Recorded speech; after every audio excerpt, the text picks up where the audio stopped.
नमस्कार दोस्तों। Welcome back. आप देख रहे हैं कॉफी विद सुमित जैन। मैं आपको मालूम मैं ट्रैवल कर रहा हूँ। देहरादून में हूँ आज। और आज मैं निकल जाऊंगा आगे। मैं ऋषिकेश जा रहा हूँ। मेरी बहुत ही पसंदीदा जगह है। और यहाँ पर राजकुमार जी हैं। उनके पास मैं उनका गेस्ट हूँ। बहुत ही बढ़िया आदमी है। और मेरा दिल खुश हो गया है देहरादून में आकर। मुझे लगता है मुझे यहाँ पर आकर बस जाना चाहिए। इतनी ब्यूटीफुल जगह है दोस्तों। भारत इतना ब्यूटीफुल है कि मैं बता नहीं सकता हूँ। मेरा तो दिल बसता है यहाँ पर, लेकिन कर्मा है। मुझे चाइना जैसी कंट्री में रहना पड़ रहा है। और अब तो मेरी शादी भी हो गई है वहां पर, इसलिए कुछ मजबूरी होती हैं जिसके कारण दुश्मन देश में भी रहना पड़ता है। और आप समझ नहीं सकते मेरी ये जो एक क्या प्रॉब्लम है मेरी ये, कि दिल यहाँ है और बॉडी मुझे वहां रखनी पड़ती है। ऐसा सिस्टम है। लेकिन मोदी जी हैं। मोदी जी भी हमारे दुश्मन देश को सीधे तरीके से बोल रहे हैं, पंगा मत लेना नहीं तो खत्म कर दूंगा। अब खबर क्या है? खबर यह है कि चीन तड़प रहा है। और उसके पता ही नहीं चल रहा कि सामने कौन खड़ा है। उसे ये समझ नहीं आ रही कि ये नेहरू का भारत नहीं है, ये मोदी का है। और मोदी ने भी सेला सुरंग बना दी और दिव्यास्त्र, उसकी पूरी डिटेल दूंगा आपको, वो बना दिया। और साफ साफ संदेश दे दिया, मेरे से पंगा मत लेना, मतलब कि मेरे भारत से पंगा मत लेना, नहीं तो तुम्हें ये समझ नहीं आएगा कि सांस कहाँ से लेना है और हवा कहाँ से निकालनी है। हुआ क्या था, अब इसकी डिटेल में जाते हैं। आज एक समाचार आया कि 9 मार्च को एक समाचार आया कि भारत में जो भारत के प्रधानमंत्री हैं नरेंद्र मोदी, उन्होंने अरुणाचल प्रदेश, वही अरुणाचल प्रदेश जहां पर राहुल गांधी जाने से भी घबराता है क्योंकि चाइना नाराज हो जाएगा, मोदी जी अरुणाचल प्रदेश में चले गए। और उसके दौरे में चीन को ऐसी भड़क लगी है कि मैं बता नहीं सकता हूं। और चीन ने विरोध जताया। और चीन ने क्या बोला है कि भाई, जो उसका विदेश मंत्रालय है, उसके प्रवक्ता वांग, सारे वांग ही होते हैं वहां पे, पता नहीं क्या चक्कर है। उन्होंने कहा कि जेगनान जेगनान जो अरुणाचल प्रदेश का नाम चाइना ने रखा है, क्योंकि चाइना बोलता है कि अरुणाचल उसे बिलोंग करता है। भाई, वो उसकी हिम्मत कैसे होती है, क्योंकि राहुल गांधी ने पहले ही लिख कर दे दिया है चाइना को, मुझे प्रधानमंत्री बना दो, अरुणाचल प्रदेश में आपको दे दूंगा। मेरे कौन सा बाप की जगह है, ले जाओगे तो ले जाओगे, मेरे नाना ने भी आपको दे दी थी, मैं भी दे दूंगा। अब भारत वहां की स्थिति में बदलाव कर रहा है, ये चाइना बोल रहा है कि आप यहाँ पर टनल्स बना रहे हो, सड़कें बना रहे हो, ये जगह मुझे बिलोंग करती है, आप ऐसे काम मत कीजिए। और इससे जो सीमा का जो अपना मामला है, मैं सीमा हैदर की बात नहीं कर रहा, बल्कि जो अपना बॉर्डर चाइना के साथ लगता है, उसका जो मसला है वो और भी ज्यादा जटिल हो जाएगा। ये कौन बोल रहा है? ये चाइना बोल रहा है भारत को। और जो जिनपिंग है, वो अपने साथ एमओयू साइन की हुई कांग्रेस के साथ मिलकर जितना मर्जी षड्यंत्र रच ले, लेकिन उसे एक बात समझ लेनी चाहिए कि सामने अब ना तो नेहरू है और ना चाइना से खौफ खाने वाली मनमोहन सिंह की सरकार है, बल्कि उसके सामने आंख में आंख डालकर बात करने वाला मोदी है। और अरुणाचल प्रदेश किसी के बाप की जागीर नहीं है जो हलवा समझ के तुम खा लोगे, चाइना वालों। अब आपको एक और बात समझनी चाहिए कि चाइना की इतनी हिम्मत बनती कैसे है। ये जो कांग्रेस की सरकार थी, उनके रक्षा मंत्री थे ए के एंटनी। उन्होंने संसद में कहा था कि हम चीन की सीमा पर सड़कें जानबूझकर नहीं बनाते, क्योंकि उससे हमें डर लगता है। और हमें डर है कि चाइनीज सेना उन सड़कों से ही भारत में घुस सकती है।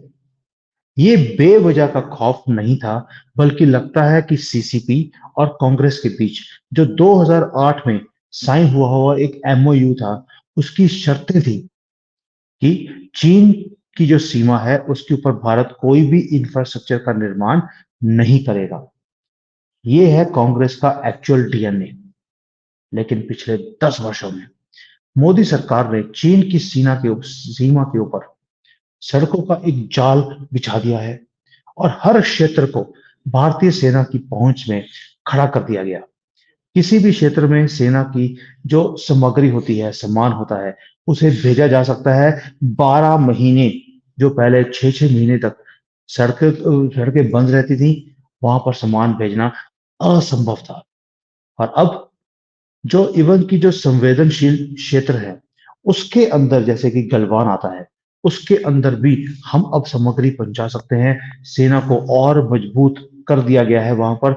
और वहां पर जो जो सामान हमें आर्टिलरी चाहिए वो पहुंचा दी गई है, जिसकी वजह से चीन आज आंख उठाने की हिम्मत भी नहीं करता भारत के सामने। अब अरुणाचल प्रदेश, अरुणाचल प्रदेश जिसको ये जेंगनान कहता है चीन, वो कहता है ये मेरा अपना क्षेत्र है।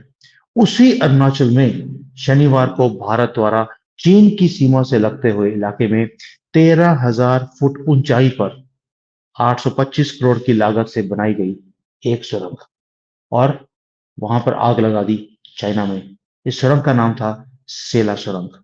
इसको प्रधानमंत्री खुद इसे राष्ट्र को समर्पित किया, जबकि कांग्रेस सरकार एक सड़क भी उस एरिया में बना नहीं सकी, पूरे चाइना के बॉर्डर, कश्मीर से लेकर अरुणाचल तक। ये सेला टनल असम के तेजपुर जिले को अरुणाचल प्रदेश के जो पश्चिम इलाका है उसके साथ इसको जोड़ती है, जिससे पूरा साल जो आवाजाही है वो सेना की बड़े आराम से हो सकती है एलएसी के ऊपर। और किसी भी क्षेत्र में अब हम पहुंच सकते हैं विदाउट एनी प्रॉब्लम्स। ये चीन के लिए एक बड़ी ही चेतावनी है और चिंता भी है। और शायद इसीलिए कांग्रेस ने इस टनल के उद्घाटन पर सरकार को बधाई भी नहीं दी। क्यों? जितना चाइना को सदमा है उतना ही कांग्रेस को भी सदमा है कि भैया हम तो चाहते थे कि देश के टुकड़े हो जाए, और मोदी जी ऐसे काम कर रहे हैं कि टुकड़े करने अब इम्पॉसिबल होते जा रहे हैं। कांग्रेस को इससे ज्यादा दर्द कोई हो नहीं सकता। अभी तो हमने एक यही काम किया था, उसके 3 दिन बाद भारत ने चीन की छाती के ऊपर सांप बिठा दिया और ऐसे रेंग रहा है। टनल अभी बनाया था, कल डीआरडीओ ने अग्नि 5 का भी सफल परीक्षण करके चीन समेत दुनिया के सभी जितने भी पावरफुल देश हैं उनको अपनी क्षमता दिखा दी कि ये है भारत, कि इंडिया का टाइम खत्म हो गया। और इस मिसाइल का नाम भी दिव्य अस्त्र रखा है, जिसका मतलब समझ आने से ही चीन को चेतावनी मिल गई कि भैया दिव्य अस्त्र का मतलब क्या है और ये बनाया किसके लिए है।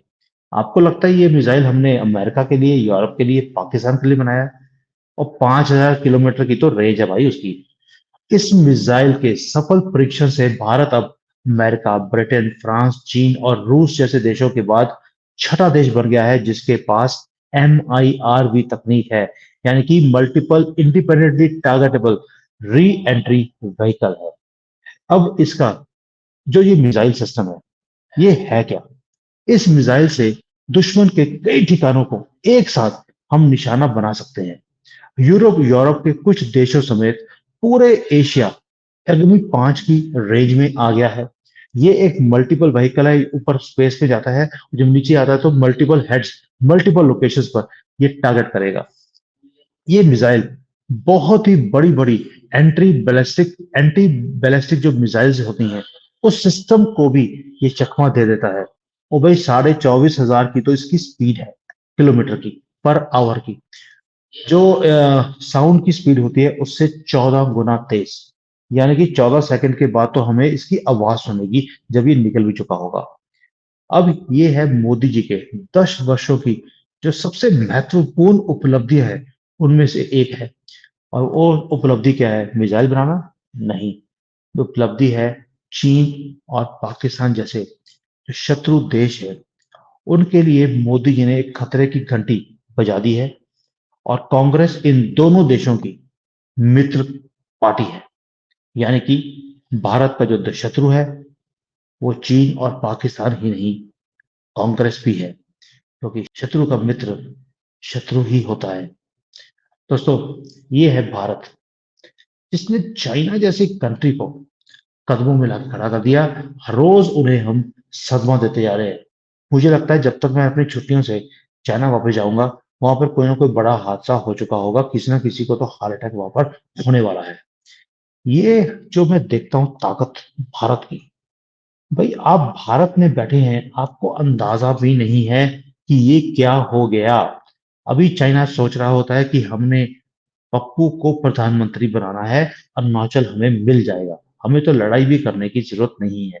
मैं बार-बार बोलता हूँ, चाइना कभी भी युद्ध नहीं लड़ता।